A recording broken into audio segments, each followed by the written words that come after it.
देखो तो हम लोग चैप्टर 13 स्टार्ट कर रहे हैं। ये क्या चीज़ है जी? पृष्ठीय क्षेत्रफल और आयतन। क्लास 9th में ये सब पढ़े हो सब ना, पृष्ठीय क्षेत्रफल और आयतन के बारे में। देखो पहले लिखे हैं समतल आकृति। समतल आकृति यानी प्लेन फिगर। तो वैसा फिगर जिसको हम लोग कॉपी पे ब्लैक बोर्ड पे बना देते हैं उसे हम लोग क्या बोलते हैं? प्लेन फिगर बोलते हैं। जैसे देखो वृत्त हो गया, जो वृत्त होता है सर्कल, ये क्या है? प्लेन फिगर है ना, यही ना, ये मतलब पूरा गोल होना चाहिए। तो वृत्त क्या है? एक प्लेन फिगर है, ठीक है। जैसे चतुर्भुज भी हो गया, चतुर्भुज क्या है? एक प्लेन फिगर है। चतुर्भुज भी एक प्लेन फिगर होता है। वर्ग, वर्ग भी क्या है? एक प्लेन फिगर है, क्योंकि इसमें 4 भुजाएं होती हैं, यही ना है 4 भुजाएं। तो यह एक क्या है? प्लेन फिगर है। लेकिन ठोस आकृति यानी सॉलिड फिगर, ये जो ठोस आकृति होती है इसे हम लोग 3D फिगर भी बोलते हैं। क्या बोलते हैं? 3D figure. ये ठोस होते हैं। तो ऐसी आकृति जिसमें लंबाई, जिसमें क्या हो? लंबाई हो, चौड़ाई हो तथा ऊंचाई तीनों हो, उसे ठोस आकृति कहते हैं। यानी जिसमें लंबाई भी हो, चौड़ाई भी हो, ऊंचाई भी हो, उसे क्या बोलेंगे? ठोस आकृति बोलेंगे। जैसे मान लो कोई ईंट हो गया, ईंट क्या होता है? ठोस आकृति होता है ना। जैसे इसमें एग्जांपल में दिया है घन, जो घन हो गया, घन भी क्या होता है? ठोस आकृति होता है, सॉलिड होता है। घनाभ भी क्या होता है? घनाभ में आ जाए ईंट, ईंट क्या है? सॉलिड फिगर है ना, तो उसे हम लोग क्या बोलते हैं? ठोस आकृति। जैसे बेलन हो गया, बेलन भी क्या है? ठोस आकृति है। गोला हो गया, गोला बोले तो बॉल, फुटबॉल, ये सब क्या है? ठोस आकृति है। शंकु, जो शंकु होता है वो भी क्या होता है? ठोस आकृति होता है। बहुत सारे एग्जाम्पल है। जैसे घनाभ, घनाभ और घन में कोई फर्क नहीं है। घनाभ के ये लंबाई चौड़ाई ऊंचाई अलग होती है, लेकिन जो घन होते हैं, घन का लंबाई भी चौड़ाई भी ऊंचाई भी तीनों बराबर होता है, ठीक है ना। तो घनाभ किसे कहते हैं? यानी क्यूबॉइड। तो ऐसी त्रियामी यानी 3D, त्रियामी मतलब क्या होता है? 3D मतलब लेंथ ब्रेथ हाइट तीनों आकृति जो 6 आयतकार फलक से बंद हो। कितने आयतकार फलक से बंद हो? 6 आयतकार फलक से बंद हो, उसे घनाभ कहा जाता है। उसे क्या कहते हैं? घनाभ कहते हैं। जैसे ईंट हो गया, ईंट पे कितने फलक होते हैं? 6 होते हैं ना, एक ऊपर नीचे, 2 साइड में और 2 इधर। टोटल कितने होते हैं? 6 होते हैं। जैसे किताब हो गया, बुक हो गया, बुक में भी कितने फलक है? 6 फलक है ना। जैसे मैच बॉक्स, माचिस होता है, उसमें भी कितने फलक होते हैं? 6 फलक होते हैं। यानी वैसी आकृति जो 6 फलक से बंद हो। कितने फलक से बंद हो? 6 फलक से बंद हो, उसे हम लोग क्या बोलेंगे? घनाभ। और याद रखना, घन और घनाभ में सिर्फ यही फर्क है कि घनाभ की लंबाई चौड़ाई ऊंचाई अलग अलग होता है, घन की लंबाई भी चौड़ाई भी ऊंचाई भी तीनों बराबर होता है। तो जो भी प्रॉपर्टी इस पे है वो सारे घन पे भी लागू होते हैं, लेकिन घन में वो बराबर होंगे, ठीक है ना। जैसे एक घनाभ के सभी कोण समकोण होते हैं। घनाभ के सभी कोण क्या होते हैं? समकोण होते हैं। तो वैसे ही घन के भी सभी कोण क्या होंगे? समकोण होंगे, ठीक है। एक घनाभ में 6 आयतकार फलक, तो एक घन में भी कितने फलक होते हैं? 6, 12 किनारा। लेकिन इसमें आयतकार फलक है ना, उसमें उसका जो फलक होगा वो सारा बराबर होगा। वो मान लो ये आयत जैसा है, तो वो क्या चीज़ जैसा होगा? बोलो, वर्ग जैसा। वर्ग, क्योंकि वर्ग की चारों भुजाएं बराबर होती है और आयत की लंबाई चौड़ाई अलग अलग होती है ना। तो एक घनाभ में 6 आयतकार फलक, 12 किनारा, वो किनारा इसको बोलते हैं। जैसे मान लो ये बोर्ड है ना, ये बोर्ड का ये जो कॉर्नर है, तो ऐसे कितने किनारा होते हैं? 12 किनारा होते हैं तथा 6 शीर्ष। शीर्ष बोले तो इसका कोना, ये जो कॉर्नर है ना, इसे हम लोग क्या बोलते हैं? शीर्ष बोलते हैं। तो तथा 8 शीर्ष होते हैं। जैसे मान लो रूम में ही कोई रूम है, तो रूम में देखना ये कितने किनारा होते हैं? पहले ये देखो 6 आयतकार फलक होते हैं। कितने आयतकार फलक होंगे? 6। देखो एक इस साइड का दीवार, ये अपोजिट चल रहा है, 2, एक उधर का इधर का 4, एक ऊपर और एक नीचे। कितने? 6 फलक हो गए। 12 किनारा, किनारा देखो, एक ओ कॉर्नर, 1 2, एक ऊपर 3, एक 4, 4 हुआ। 4 1 5 6, चलो ठीक है, 4 उधर 4 इधर, 8, ये 8 हो गया। 4 उस साइड 4 इस साइड, 8, ठीक है। 12 होता है, समझ में आया है? 12 होता है। देखो 8 शीर्ष, शीर्ष कितने होते हैं? कोना 8 होते हैं। देखो 1 2 2 4 2 इधर, 2 6 2 8, कितने होंगे? 8 शीर्ष होते हैं। क्लियर है? वैसे ही घन में भी कितने? 6 वर्गाकार फलक होते हैं। उसमें कैसे फलक होंगे? वर्गाकार। 6 वर्गाकार फलक, 12 किनारा तथा 8 शीर्ष होते हैं। क्लियर है? देखो घन के अंदर कुल भरी जा सकने वाली, ये देखो ये घन के बारे में लिखते हैं, घनाभ भी लिख सकते हैं, ठीक है ना। चलो घनाभ कर देते हैं। घनाभ के अंदर कुल भरी जा सकने वाली मात्रा को घनाभ का आयतन कहते हैं। घनाभ का आयतन किसे कहेंगे? तो घनाभ के अंदर जितनी मात्रा भरी जा सकती है वो उसका आयतन कहते हैं। जैसे इस रूम का आयतन क्या होगा? तो मान लो इसमें पानी भरना हो तो इसमें पानी जितना भी भरा जा सकता है वो इसका क्या कहलाएगा? आयतन कहलाएगा। या कोई भी चीज़ इसमें भर दे पूरा फुल हो जाए वही इसका क्या होगा? आयतन होगा। वैसे ही घन के अंदर में भी जितनी मात्रा भरी जा सकती है वही उसका क्या हो जाता है? आयतन होता है। घनाभ के विपरीत कोनों को मिलाने वाली रेखा को क्या बोलते हैं? विकर्ण यानी डायगोनल कहते हैं। जैसे मान लो एक वो कॉर्नर एक ये कॉर्नर, ये अपोजिट कॉर्नर हुआ ना उधर से उधर, तो यह क्या कहलाएगा? बीच वाला विकर्ण कहलाएगा। एक घनाभ में 4 विकर्ण होते हैं। इसमें कितने विकर्ण होंगे? 4। देखो एक इधर से एक वो 2, ठीक है ना, और फिर एक ये 2 और इधर वाला 3 और एक ये 4। समझ में नहीं आया तो पूछ लेना, बता देंगे फिर से, ठीक है। कितने विकर्ण होते हैं? 4। एक घनाभ के 4 विकर्ण होते हैं। ये हो गया घनाभ के किसी भी भुजा से सबसे बड़ी उसकी विकर्ण होती है। तो मान लो ये घनाभ है और यही घनाभ है, रूप कहीं मान के चलो, तो इसकी किसी भी भुजा से सबसे बड़ी क्या होती है? इसकी विकर्ण होती है। ये विकर्ण वाला होगा ना, ये सबसे ज़्यादा लंबाई होता है। क्लियर है ना? इतना समझ में आ गया? देखो नोट 7 लिखे, घनाभ के 6 फलकों के क्षेत्रफल के योग को घनाभ के कुल पृष्ठीय क्षेत्रफल कहते हैं। देखो घनाभ के कुल पृष्ठीय क्षेत्रफल किसे कहते हैं? तो घनाभ में कितने फलक होते हैं? 6 फलक होते हैं ना। जैसे ये रूम ही है, रूम में कितने फलक है? देखो 6 है, 2 2 4 अब 5 1 6 है ना। तो इसका जो कुल पृष्ठीय क्षेत्रफल हो, कुल पृष्ठीय क्षेत्रफल बोलेगा निकालने के लिए, तो 6 फलक का जो क्षेत्रफल है ना सबको निकाल के एक जगह ऐड कर देंगे तो कुल पृष्ठीय क्षेत्रफल आ जाएगा। जैसे ये देखो ये क्या है? घनाभ है। ये इसका लेंथ होगा, यह इसका क्या है? ब्रेथ है, चौड़ाई है, और ये इसका ऊंचाई है यानी हाइट है।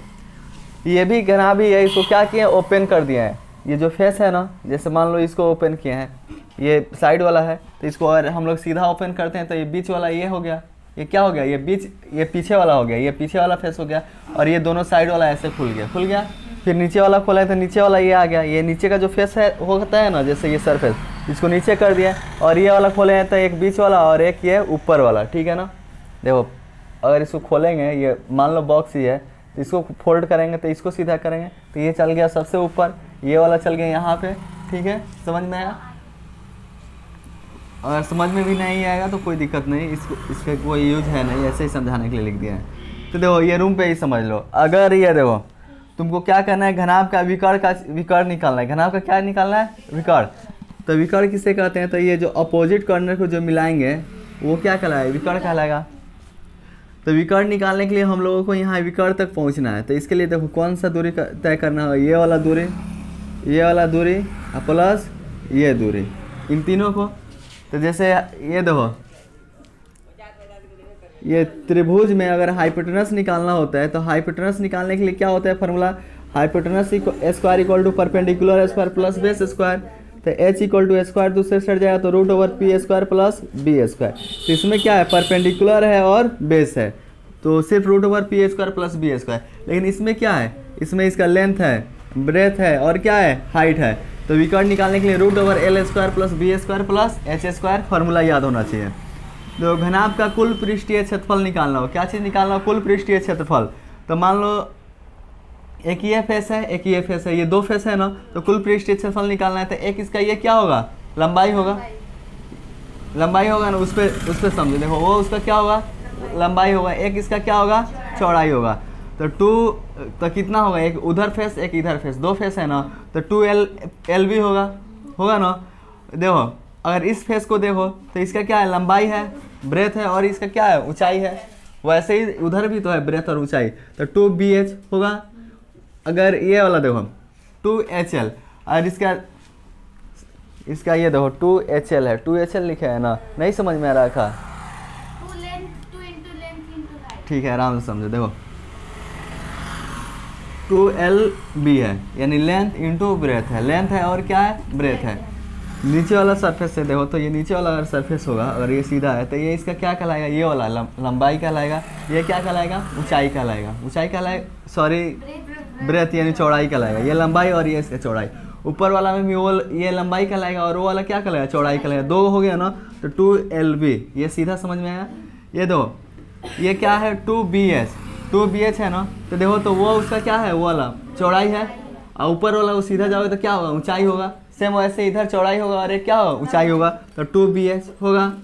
अब ये वाला फेस पे देखो, ये सामने वाला, तो ये इसका क्या है, लंबाई है, और ये इसका क्या है, ऊंचाई, ऊंचाई है ना, ये उसका ऊंचाई है, लंबाई और ऊंचाई।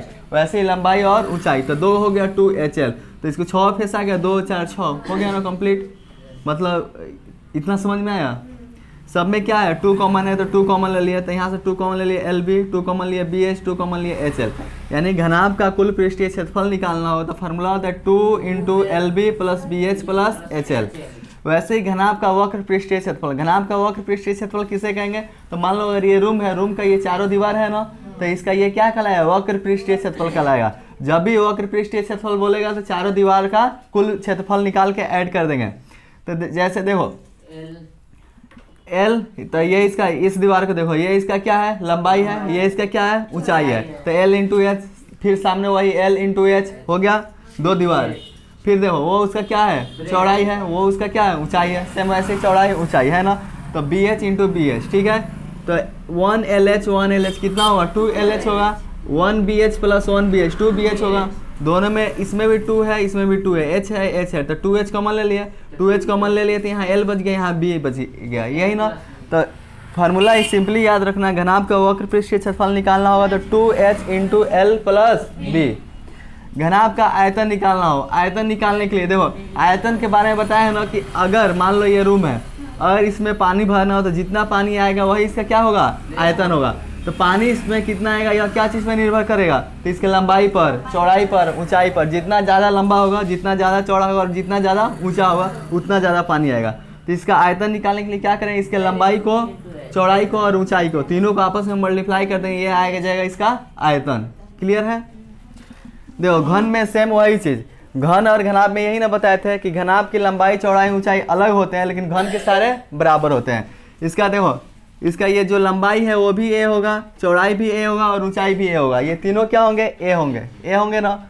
तो देखो घन के किनारों की कुल लंबाई निकालना हो, किनारों की कुल लंबाई, इसमें कितने किनारे होते हैं, घन में 12 किनारा होता है, 12 किनारा होता है ना, तो 4 को होगा। देखो ये 1 2 3 4, ये 4 है ना, तो 4A हो जाएगा, 4 इधर, 4 है, 4 ही है और 4 ही है, टोटल 12 है, तो वही लिख दिए 4 4A, ठीक है ना। 4A 3 बार है तो इसको ऐड करेंगे ना, 12A होगा। क्लियर है। घन के किनारों की कुल लंबाई निकालना हो तो 12A फार्मूला अप्लाई होगा। देखो घन के विकर्ण, जैसे घनाभ के विकर्ण निकालो तो √L² BA² H², वैसे ही घन का लंबाई भी A है, चौड़ाई भी A है, ऊंचाई भी है, तो √A² + A² होगा। क्लियर है। तो 1A² कितना है स्क्वायर, 3A², स्क्वायर से रूट हटता है तो ए 2 ठो है ना, A² का मतलब एगो A बाहर आ जाएगा तो अंदर क्या बचेगा, √3। यानी घन के विकर्ण निकालने के फॉर्मूला होता है A√3। घन का पृष्ठीय क्षेत्रफल या घन का कुल पृष्ठीय क्षेत्रफल, देखो अगर कहीं भी पृष्ठीय क्षेत्रफल लिखा होगा तो हम लोग उसका कुल पृष्ठीय क्षेत्रफल ही निकालेंगे। तो देखो, तो घनाभ का कुल पृष्ठीय क्षेत्रफल निकालने के लिए फार्मूला यहाँ से देखो, यहाँ से 2LB + BH + HL, यही ना है। तो देखो, तो इसका लेंथ भी A, ब्रेथ भी A, तो A × A क्या होगा, A², ब्रेथ भी A, हाइट भी A, A × A, ऐसे ही A²। तो 3A 2 है, 2 यहाँ पे मल्टीप्लाई 1A², कितना है स्क्वायर, 3A², तो यहाँ पे 3A², 2 3 जा 6A²। यानी घनाभ का पृष्ठीय क्षेत्रफल निकालने के लिए फार्मूला 6A²। घन का पृष्ठीय क्षेत्रफल या बोलो तो घन के 4 फलकों का क्षेत्रफल, यही ना, जो 4 फलक होते हैं उसे ही ना बोलते हैं वक्र पृष्ठीय क्षेत्रफल। तो देखो, तो घनाभ का वक्र पृष्ठीय क्षेत्रफल निकालने के लिए यहाँ से देखो, यहाँ फार्मूला क्या है, 2HL + B है ना। तो देखो 2H भी, इसका ऊंचाई भी क्या है, A है, लंबाई भी इसका क्या है, A है, और चौड़ाई भी क्या है, A है, तो सब जगह A पुट कर दिया, ठीक है। 2A है, 2A 1A कितना है, 2A, 2 2 जाओ 4A से A में मल्टीप्लाई किया A², यानी ये घन का वक्र पृष्ठीय क्षेत्रफल निकालने के लिए फार्मूला 4A²। क्लियर है। घन का आयतन निकालना हो तो घनाभ का आयतन क्या होता है जी, L × B × H, तो इसका लंबाई भी A, चौड़ाई भी है, ऊंचाई भी है, तो सब A पुट कर दिया। तो A से A में मल्टीप्लाई होगा A² से A में मल्टीप्लाई AQ, यानी घनाभ का आयतन निकालने के लिए फार्मूला AQ होता है। समझ में आया। देखो हेडिंग दिया लंब वृत्तीय बेलन, यानी राइट सर्कुलर सिलेंडर, ठीक है ना। ये क्या है, एक सिलेंडर है, ठीक है ना। और जो सिलेंडर होता है, जैसे घर पे ड्रम देखिए ना, वैसे ही ड्रम हो, मान लो ड्रम ही, ठीक है। तो ये जो सिलेंडर होता है तो ऊपर सर्कल जैसा होता है गोल, नीचे भी सर्कल जैसा होता है ना, यह इसका क्या है, ऊंचाई है, यह इसका ऊंचाई है। ये टोटल दूरी को हम लोग व्यास बोलते हैं, इसको क्या बोलते हैं, व्यास। और ये जो हाफ दूरी होगा उसको हम लोग क्या बोलेंगे, त्रिज्या बोलेंगे। जाहिर सी बात है, सर्कुलर है। तो देखो बेलन का वक्र पृष्ठीय क्षेत्रफल निकालने के लिए फार्मूला था 2πr/h। क्या होता है 2πr/h, बेलन का कुल पृष्ठीय क्षेत्रफल। कुल पृष्ठीय क्षेत्रफल बोले तो देखो ये जो मान लो ये मार्कर का ही कुल पृष्ठीय क्षेत्रफल, यानी ये साइड वाला क्षेत्रफल, ऊपर का क्षेत्रफल प्लस नीचे का क्षेत्रफल। तो इसका भी कुल पृष्ठीय क्षेत्रफल निकालने के लिए बेलन का वक्र पृष्ठीय क्षेत्रफल, ये गोल वाला साइड वाला प्लस 2 सिरों का क्षेत्रफल। तो दोनों सिरा कैसा होता है, ब्रिज जैसा, ब्रिज जैसा ना।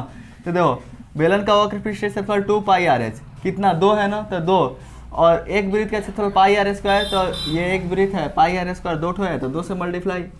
2πr कॉमन है ना, तो 2πr कॉमन लेंगे तो यहाँ पे h, और यहाँ से 2πr कॉमन ले लिए, r² है तो एक r निकल गया, तो एक ठो r बच गया। बेलन का आयतन का फॉर्मूला होता है πr²h। क्लियर है। देखो लंब वृत्तीय शंकु यानी राइट सर्कुलर कोन, तो इसको ऊंचाई को s से प्रेजेंट करते हैं, त्रिज्या को r से, और ये जो ये वाला ऊंचाई होता है ना, ये क्रॉस वाला, इसको बोलते हैं तिर्यक ऊंचाई। इसे क्या बोलते हैं, तिर्यक ऊंचाई, और l से प्रेजेंट करते हैं। तो वही तिर्यक ऊंचाई l निकालना होगा तो इसका फॉर्मूला होता है √h² प्लस r²। h क्या है, ऊंचाई है, r क्या है, त्रिज्या है। क्लियर है। शंकु का वक्र पृष्ठीय क्षेत्रफल, वक्र बोले तो ये गोल वाला, आधार नहीं, ये साइड गोल है ना, जो साइड में जैसे वो आइसक्रीम होता है ना, तो उसी को जो साइड वाला होता है, आइसक्रीम भी कैसा होता है, शंकु जैसा होता है, जैसे जोकर का टोपी हो गया, ये सारा चीज़। तो शंकु का वक्र पृष्ठीय क्षेत्रफल निकालने के लिए πr/l। शंकु का कुल पृष्ठीय क्षेत्रफल, तो कुल पृष्ठीय क्षेत्रफल में क्या है, वक्र पृष्ठीय क्षेत्रफल भी प्लस आधार का क्षेत्रफल भी। तो ये निकालने के लिए होता है शंकु का वक्र पृष्ठीय क्षेत्रफल प्लस आधार का क्षेत्रफल। वक्र पृष्ठीय क्षेत्रफल का फॉर्मूला πr/l। आधार कैसा है जी, ब्रिज जैसा होता है उसका भी, तो πr²। πr कॉमन है तो πr कॉमन ले लिए l, और इसमें से πr कॉमन ले लिए तो r² है, तो एक ठो r बच जाएगा ना। और शंकु का आयतन का क्या होता है फॉर्मूला 1/3πr²h। देखो यहाँ हेडिंग दिए गोला यानी स्फीयर। जैसे गोला ये बॉल हो गया, फुटबॉल हो गया, इन सब को हम लोग क्या बोलते हैं, गोला बोलते हैं। स्फीयर यानी जो सॉलिड होता है फिगर, ठीक है ना। जैसे मान लो ऐसे, ये तो सर्कल हो गया, लेकिन जैसे जो गोला होते हैं वो क्या होते हैं, सॉलिड फिगर होते हैं। जैसे मान लो ये फुटबॉल हो गया, फुटबॉल क्या है, एक सॉलिड फिगर है ना। तो ये सब क्या आता है, इस सब को हम लोग गोला बोलते हैं, स्फीयर बोलते हैं। तो देखो गोले का पृष्ठीय क्षेत्रफल, अगर इसका पृष्ठीय क्षेत्रफल, या तो इसको हम लोग पृष्ठीय क्षेत्रफल बोलते हैं, नहीं तो वक्र पृष्ठीय क्षेत्रफल। क्या बोलते हैं, वक्र पृष्ठीय क्षेत्रफल, यानी उसका जो साइड वाला का क्षेत्रफल होगा उस सब का क्षेत्रफल निकालना हो तो क्या होता है 4πr²। पृष्ठीय क्षेत्रफल बोले तो भी यही फार्मूला, वक्र पृष्ठीय क्षेत्रफल बोले तो भी यही अप्लाई करेंगे, ठीक है ना। अर्धगोले का वक्र पृष्ठीय क्षेत्रफल, अर्धगोला यानी अगर इसको 20 से काट दिया जाए, तो 20 से काट देंगे तो ये क्या हो जाए, अर्धगोला होगा ना। तो उसका वक्र पृष्ठीय क्षेत्रफल निकालने के लिए फार्मूला क्या होता है 2πr²। जैसे देखो मान लो ये अर्धगोला है, ठीक है ना, ये गोला को क्या किया गया, 20 से काट दिया गया। अगर कोई सॉलिड चीज़ है बॉल जैसा और उसको 20 से काटेंगे तो जाहिर से बात है ये वाला सरफेस भी होगा, ये सरफेस होगा ना। हाँ मतलब ये ऊपर वाला ये कैसा होगा, सर्कुलर पार्ट होगा, सर्कुलर पार्ट होगा कि नहीं, ठीक है ना। तो इसे हम लोग क्या बोलते हैं, अर्धगोला बोलते हैं, और इसका पृष्ठीय क्षेत्रफल होता है 2πr²। तो देखो ये अर्धगोला का सिर्फ पृष्ठीय क्षेत्रफल निकाल रहे हैं, यानी ये जो साइड वाला है ना, जैसे ये साइड वाला है उसी का क्षेत्रफल निकाल रहे हैं, ये ऊपर वाला का भी नहीं निकाल रहे हैं। और जब अर्धगोले का कुल पृष्ठीय क्षेत्रफल निकालना होगा तो कुल पृष्ठीय क्षेत्रफल निकालने के लिए क्या करेंगे, अर्धगोला का वक्र पृष्ठीय क्षेत्रफल और प्लस ये ऊपर वाला जो इसका आधार है ना, या जो सरफेस है ऊपर वाला के इसका क्षेत्रफल, ठीक है ना। तो ये कैसा है, ब्रिज जैसा है ना, तो ब्रिज का क्षेत्रफल क्या होता है πr², ठीक है। देखो वक्र पृष्ठीय क्षेत्रफल साइड वाला और ऊपर वाला दोनों का क्षेत्रफल एक जगह ऐड करेगा तो कुल पृष्ठीय क्षेत्रफल आएगा ना। तो 2πr² प्लस πr² कितना हुआ, 3πr²। क्लियर है। देखो गोले का आयतन, आयतन बोले तो मान लो जो गोला है, गोला में अगर कोई भी चीज़ फिल करना है, मान लो पानी ही फिल करना है, तो उसमें जितना पानी आएगा वह उसका क्या कहलाएगा, आयतन कहलाएगा। तो आयतन निकालने के लिए फार्मूला क्या होता है 4/3πr³। क्लियर है, πr³ है, ठीक है ना। देखो अर्धगोला है निकालना होगा तो जाहिर से बात है इसमें 2 से डिवाइड दें, तो अगर आप बेस में 2 आता है तो 2 जाओ 4 कट जाएगा तो क्या बचेगा ऊपर 2/3, 2/3πr³। या किसका आयतन होता है, अर्धगोले का, हाँ, और ये देखो शंकु का छिन्नक, शंकु का छिन्नक किसे कहते हैं? तो जो शंकु होता है, ठीक है ना, शंकु को अगर हम लोग मान लो कोई किसी चीज़ से काट देते हैं और ये ऊपर वाला पार्ट काट के हटा देते हैं, तो ये जो नीचे वाला पार्ट बचता है ना, इसे ही हम लोग बोलते हैं शंकु का छिन्नक। इसे क्या बोलते हैं? शंकु का छिन्नक। तो वही लिखे हैं शंकु का छिन्नक यानी फर्स्ट टर्म का डिफिनेशन, जब हम एक शंकु को, जब हम लोग एक क्या करें, एक ये शंकु है ना, शंकु को उसके आधार के समानांतर, मतलब इसी के पैरेलल एकदम सीधा उसके आधार के समानांतर किसी तल द्वारा काटते हैं। किसी तल द्वारा क्या करते हैं? काटते हैं। इस तल के एक ओर बने शंकु का हटा देते हैं और क्या करते हैं कि ये ऊपर वाला जो शंकु है ना, इसको ऊपर से हटा देते हैं, तो तल के दूसरे ओर बचे शंकु के भाग को हम लोग क्या कहते हैं? शंकु का छिन्नक कहते हैं। तो काटेंगे, ऊपर से इसको हटा देंगे, तो ये जो तल नीचे वाला बचेगा इसे हम लोग क्या बोलेंगे? शंकु का छिन्नक बोलते हैं। तो यही ना है शंकु का छिन्नक, ठीक है ना। तो देखो ये शंकु का छिन्नक है, और जब हम लोग ये बीच से काटे हैं तो ऊपर वाला देखो ये छोटा है ना पार्ट, ये क्या है? बड़ा है। तो ये जो छोटा वाला होता है तो इसकी त्रिज्या को हम लोग R1 मान ले रहे हैं। क्या चीज़ मान लिया? R1। नीचे वाले को हम लोग मान लिया R2, और ये तो उसका ऊंचाई है H, और जो क्रॉस में ऊंचाई होता है उसे हम लोग क्या बोलते हैं? तिर्यक ऊंचाई, L से प्रेजेंट करते हैं। तो शंकु के छिन्नक का वक्र पृष्ठीय क्षेत्रफल निकालने के लिए फॉर्मूला क्या होता है? Pi into R1 plus R2 into L, ठीक है। शंकु के छिन्नक का संपूर्ण पृष्ठीय क्षेत्रफल, संपूर्ण पृष्ठीय क्षेत्रफल बोले तो इसका ये वक्र पृष्ठीय क्षेत्रफल प्लस ऊपर वाला का क्षेत्रफल प्लस इसके आधार का क्षेत्रफल, तीनों को जोड़ेंगे तब ना आएगा संपूर्ण पृष्ठीय क्षेत्रफल। तो वही लिखे थे शंकु का वक्र पृष्ठीय क्षेत्रफल यानी जो साइड वाला है उसका क्षेत्रफल प्लस छिन्नक के आधार का क्षेत्रफल प्लस ये दो, ये छिन्नक का आधार हो गया ना, इसको हम लोग क्या बोले? शंकु के, इसको R1 लेते हैं, ठीक है, नहीं इसको R2 और इसको मान लेते हैं R1। तो ये शंकु के आधार ये हो गया, प्लस शंकु के ये अपर भाग को क्या बोलते हैं? हिंदी में क्या बोलेंगे अपर भाग को? हाँ, अपर भाग को ये बोल सकते हैं शंकु के ऊपरी भाग का क्षेत्रफल, ठीक है, शंकु के ऊपरी भाग का क्षेत्रफल। तो देखो शंकु का वक्र पृष्ठीय क्षेत्रफल का फॉर्मूला क्या होगा? तो शंकु के वक्र पृष्ठीय क्षेत्रफल का फॉर्मूला यहाँ लिखे हैं, पाई R1 plus R2 into L। शंकु के आधार के क्षेत्रफल, इसका आधार कैसा है? वृत्त जैसा है ना, और वृत्त का क्षेत्रफल क्या होता है? पाई R स्क्वायर। तो इसका वृत्त का आधार का त्रिज्या क्या है? R1 है, तो R1 का स्क्वायर। ऊपर वाला देखो, ऊपर वाला भी कैसा है? वृत्त जैसा है, तो पाई R स्क्वायर, ठीक है ना, और उसका त्रिज्या क्या माने? R2, तो यहाँ पे R2 लिखते हैं। क्लियर है? तो ये है शंकु के छिन्नक का संपूर्ण पृष्ठीय क्षेत्रफल। शंकु के छिन्नक का आयतन निकालना होगा तो फॉर्मूला होता है 1/3 पाई H R1 square plus R2 square plus R1 into R2। Clear है? छिन्नक के तिर्यक ऊंचाई निकालना हो, ये तिर्यक ऊंचाई, इसको तो तिर्यक ऊंचाई को L से प्रेजेंट करते हैं, तो L इक्वल टू होता है √H square plus R1 square minus R2 square. Clear है? कंप्लीट हो गया, इतना ही फॉर्मूला है।